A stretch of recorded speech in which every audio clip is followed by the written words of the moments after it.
Hello Wise Tribe and good morning. I'm here today with Batya Shulman, who's a partner at Select Investors, and we're here today to talk about getting on top of your finances and taking control. Batya is a member of SSEW. She's a mother of three, and she is a financial consultant. She knows her stuff, and she also knows what it's like to be a busy woman and have so many things to juggle on your plate. So today we're talking about taking control of your finances. What are the things that you should really know to cover off to make sure that you can sleep at night? So Batya, thank you so much for sharing your knowledge with us today.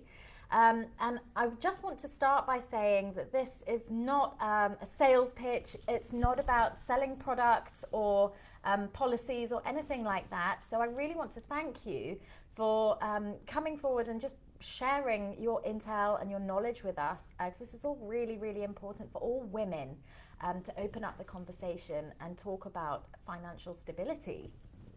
Thank you for having me. Not at all. So let's start. Can you tell us what are the things that we should be looking at on that checklist to financial independence? What are the building blocks that we really need to get a hold of? Okay, that's a very good question, but I'm going to go back to what you asked and say, what is financial independence? Okay, yeah. What is financial independence? Yeah. Financial independence is actually having enough income or enough wealth so you can live the life you want to live, to cover your expenses without relying on someone else and without relying on employment income. Okay, so it's really about being independent. Now, traditionally, my parents and my grandparents, they thought, leaving money in the bank or leaving it under the mattress or whatever it is would be okay. But it's 2022, and leaving money in the bank is not okay anymore. We are living in an environment with very, very high inflation. Interest rates are very low. So your money is actually, you're losing money by leaving it in the bank. Yeah, just having that little nest egg that you're relying on isn't good enough. It's not good enough. And I've done the maths. If you had $1 million, Right. Okay, and I'm going to use around a 5% inflation. So that's currently what inflation is at the moment, around 5%. In some countries like the US, it's about 7.5%, but let's just call it 5%. Yeah. If you had $1 million and you left it in the bank for 10 years and did nothing with it, that money would be worth $614,000. Yeah. That's a big depreciation. It's a big depreciation. So what do we need to be doing with our money? We need to make sure that our money is working for us. So let's go to your question now. What are the building blocks to reach financial independence? And I'll break it down. We'll start with 5. Okay. Now, the first thing is understanding your personal financial goals and objectives. Now, I'm sure you've got Instagram. Now, forget about that lady you saw on the weekend. You see people posting beautiful photos on a boat and a bottle of champagne. Great, that's their life. It's not your life. I want you to think about what's important to you. Forget about the Joneses. And Mrs. Jones could be broke. we don't know that. It's all a facade. It is. So it's really about thinking what's important to you. Yeah. Now, when you talk about your goals and your objectives and your dreams and your aspirations, some people get stuck. So what I say is break it down into short term, medium term, and long term. So what's short term? 1 to 2 years. Okay. So what do you want to do in the next 1 to 2 years? Do you want to buy a property? Do you want to start a business? Okay. Medium term, what do you want to do in the next 2 to 6 or 7 years? Okay. Okay. Maybe planning for your children's education, moving to another country. And then the 7+ years, that's more the retirement planning. Okay. It may seem a long time away, but it's very important. Why is it important to break your goals down into short term, medium term, and long term? Is because it depends on what you do with your money. Whatever you do with your money should be working toward your goals. Absolutely. But if it's a short term goal, versus the medium term, versus the long term, you're going to be doing different things. Yeah. So if you want to buy a property next year, you wouldn't actually invest your money. Mm-hmm. I know it's bad advice, telling to leave it in the bank, and I've just spoke about inflation and interest rate, but you need to keep it liquid. Yes. So working out your goals and what's important to you. So that's the first step. The second step is to do a budget. Now, I would say the word budget and everyone thinks Excel spreadsheet and numbers and yuck, and but no, it's not about that. And budget should be empowering. Think about it this way. A budget is your opportunity to tell your numbers where to go instead of wondering where they went. Right. Right? Right. A budget is about living life without guilt. No surprises, because you are in control. You're taking stock. You are taking stock. Yeah. So when I said do a budget, people freak out. Yeah. And so don't go do an annual budget. A very easy way of doing it is you're doing it month by month. Okay. Okay. So start off with 1 month. You know your income. You may have some other income, rental income, investment income. Then you have your expenses, and some of it's fixed. Your rent, you may have a mortgage, you may have a car expense, and then your variable expenses. It may take 2 or 3 months to work out what the average is. Yes. You may take a holiday 2 or 3 times a year, so you divide that by, get the monthly figure. Right. So if you do a monthly budget, it's much easier than doing it for 12 months. So once you know where you are, this gives you a fun, okay, I know where I am, now I can plan. Yeah. Okay, because if you don't know where you are now, how do you know how much you're saving? How much do you know how much you're spending? How much do you know how much you can invest? Yeah. No one wants to guess. No, you have to know your starting point. That. Okay. And there may be an average. You don't have to be exact to the dollar, but starting is very empowering. The third building block is always make sure you have an emergency fund. Another word is a rainy day fund. Right. Okay, what is a rainy day fund, emergency fund? It's money that you have sitting in the bank in case you need to access it, in case it's an emergency. Is that for you, or is that for your family, or how? For you and your family. Okay. So if you and your husband, you would have an emergency fund as a family. Yes. Okay.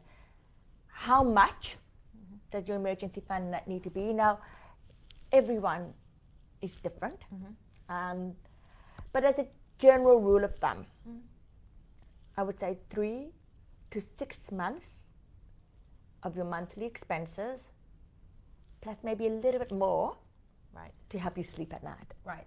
So I'll give you an example. Say you spend $10,000 a month, and we're doing 6 months, you would have minimum 60,000. Yes. Now I have a little bit more. I've got 3 kids. I work in my own business. If I were to lose my job or my husband, we don't get income coming in, we need a little bit more. So I know it's not a good idea keeping too much money in the bank, but I keep a little bit more so I can sleep well at night. Right. So it depends on your circumstances, but a rough rule of thumb, minimum 3 to 6 months. And you just keep that in a current account, a savings account, just in the bank in cash. Yep. I know it's not good advice, but if you think about it, if you have property or you have money in your business or you have investments, you can't liquidate it. No. What happens if there's an accident or, you lose your job and you're on an EP, and it's not that, it may take 2 or 3 months. Yes, you need access. You need to have liquid cash. It's a peace of mind. Absolutely. Okay, so you need to have that. The fourth building block is do an end-to-end holistic review.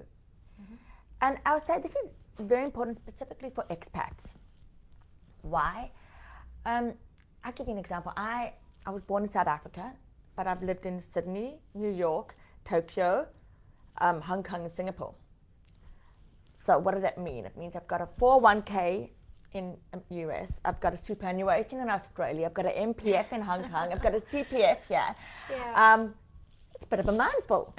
I took out insurance when I was living in Hong Kong. Is it still applicable now? Do you have work insurance? Do you have enough insurance?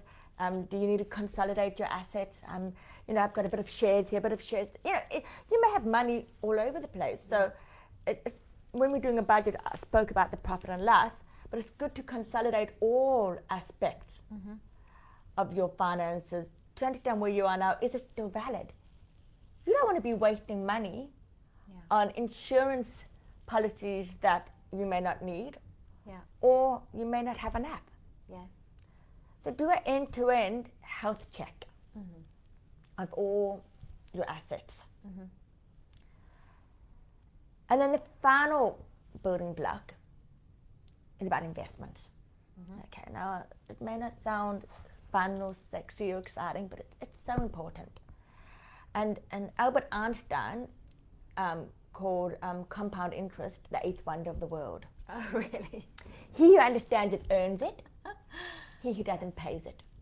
Okay.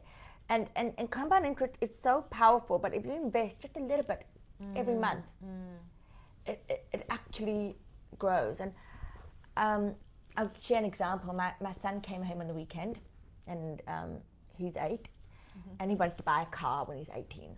Wow, that's forward planning. I know, forward planning. They were talking about cars at school, and he wants a car, and he said he knows it's very expensive in Singapore, so he wants $100,000 when he turns 18. I'm like, okay.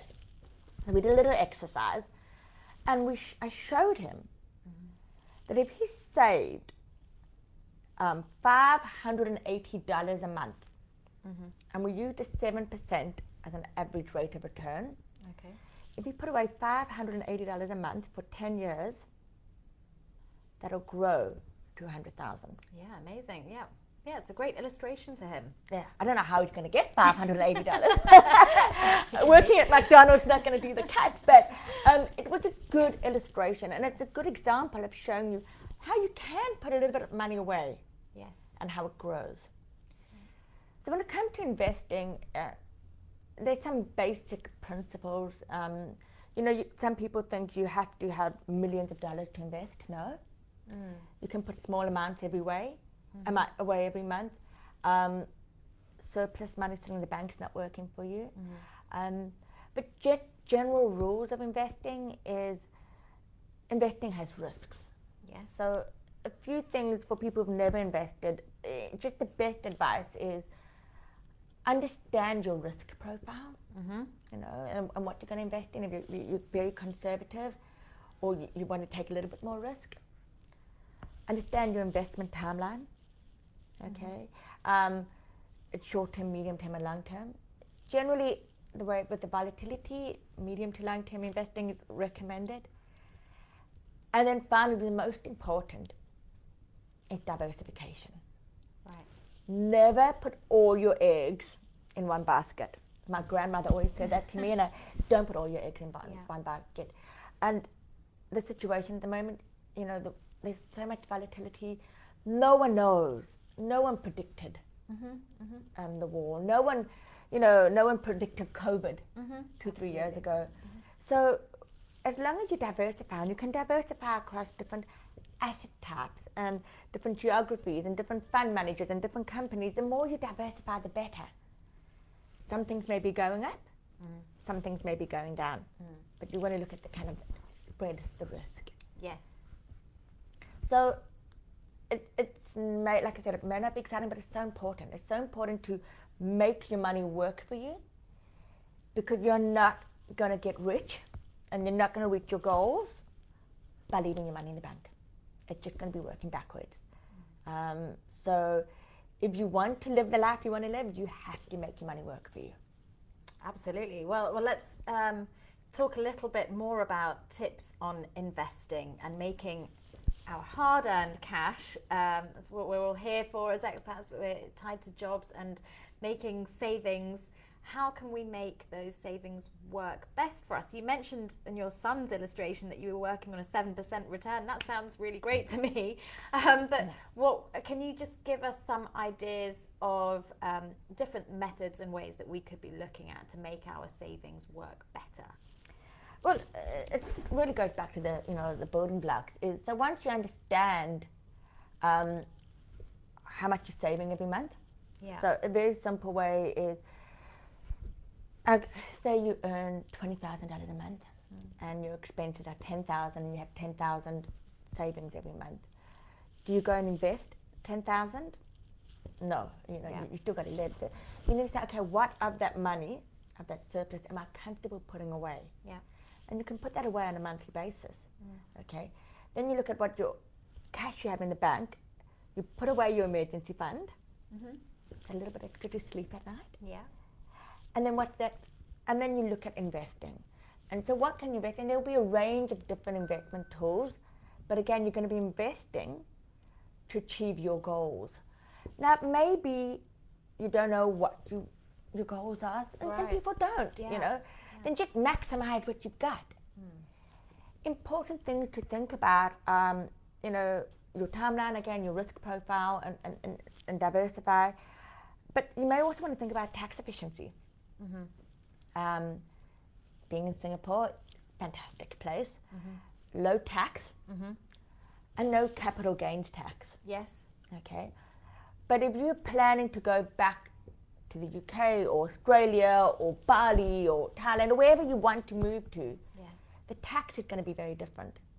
So you need to take that into consideration and think, can you put into something that's tax efficient?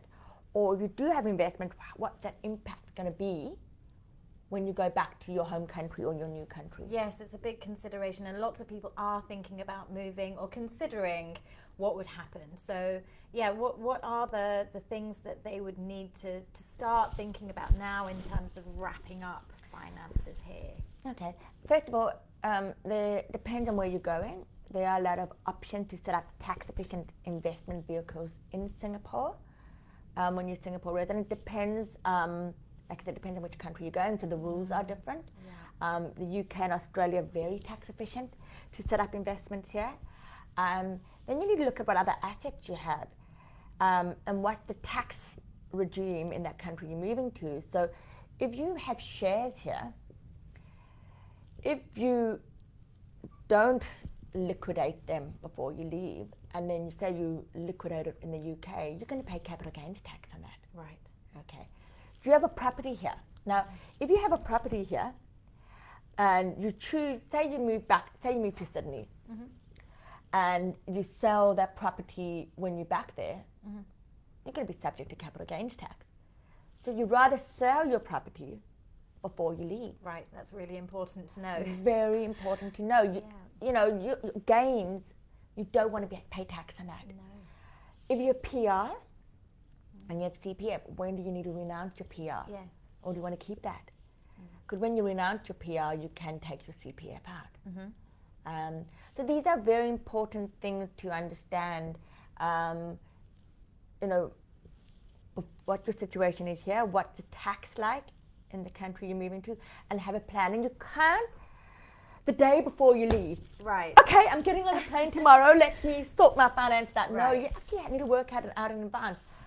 Are you getting a bonus from work? When did that bonus need to hit your bank account? Right. Okay? Yeah. And depending on which country you're going to, there are different rules. So it's important to get advice so you can maximize the wealth that you have accumulated here without being negatively impacted. Yes. So really it's about planning as soon as you kind of have an inkling that you might want to go, and giving yourself the longest lead time possible to make those, implement those plans and those changes that you need. Plan way in advance, even plan 5 years, because for some countries, the sooner you plan ahead, the more you can actually get your money working for you in some of these tax-efficient investment vehicles. Yes. So sometimes the longer they set up, the better they are for you in the future. Yeah, makes a lot of sense. It does. So just talking about that, and we've talked about sort of big actionable things and plans to get on top of. But what about a regular kind of habit, or do you have any tips for financial hygiene that we should be checking in on things every now and again? We've done our monthly budget, we've got our analysis, we've got our rainy day fund, we've got those big things in place and they're working. But what about making things hum along nicely? What should we be doing regularly to keep on top of things? Perfect. That's actually the sixth. That's the extra little step. Okay. Is life changes, Yeah. the world changes, market change. So, with your investment, you should not be looking at them every day. No, investing should be logical, not emotional. And if you were looking at your money every day in your investments, you'll be very emotional. So that's the first tip. But a general health check, you should be doing every 6 months or every year, or when your life changes. It's the same with the budget. Now, once you do, I do my budget annually. But if I was to move and my rent went up, I would change that. Yes. Or if you got a promotion at work, you'd add that in. Yes. But generally, you wouldn't have to change. You review it every 6 months. It's the same with your investments and your finances. It's good to do a financial health check every 6 months or every year, or if there's been a significant life change, or you're planning a change. Yes. Now, sometimes discussing that with your partner or your significant other is not the most exciting and often causes a lot of conflict or fights. Go on a financial date, book, honestly, book your favorite restaurant. Yeah. Have one glass of wine, not too many, to start off with, and talk about it, and communicate. Share your concerns. Be open about it and plan together. Yes. If you're going to do it at home or after dinner, someone can be watching, TV or looking at their phone. It's not going to happen. Put it in your diary, and make it fun. Make it exciting. If you book your favorite restaurant, something to look forward to, and have that agenda. Yes. To keep yourselves accountable. Yeah. Accountability is very important. Correct. I love that piece of advice. I think that's fantastic. Book it in the diary. Get out of the house. I think that's a big stumbling block for a lot of people. Like you say, you have distractions. Something else comes along. You'd rather do this than that, and you'd rather avoid the topic. So if you book it in the diary, set a time and a place, and that is the agenda, and that's something. And yes, make it fun. Have a glass of wine. No one's saying it has to be a meeting room somewhere, but it is important to keep that dialogue open, and it's important as the woman of the household to have a seat at that table and have a voice in that conversation, and for you to be planning together with your other half. And that's really what we're trying to establish today, is all those things that you should be on top of. So thank you so much for all of those tips and advice. And if anybody has any questions for Batya, specific situations, specific questions, Batya is always here, open for a no obligation call, any kind of introductory calls. She's very open to. There's no charge, no fee, just to open that conversation and ask her anything that you might want to know about your particular financial situation. So all of her details are going to be in the post. Thank you so much, Batya, again. Pleasure. Thank you for having me. It's been great. Thanks so much. Thank you. Take care, everyone.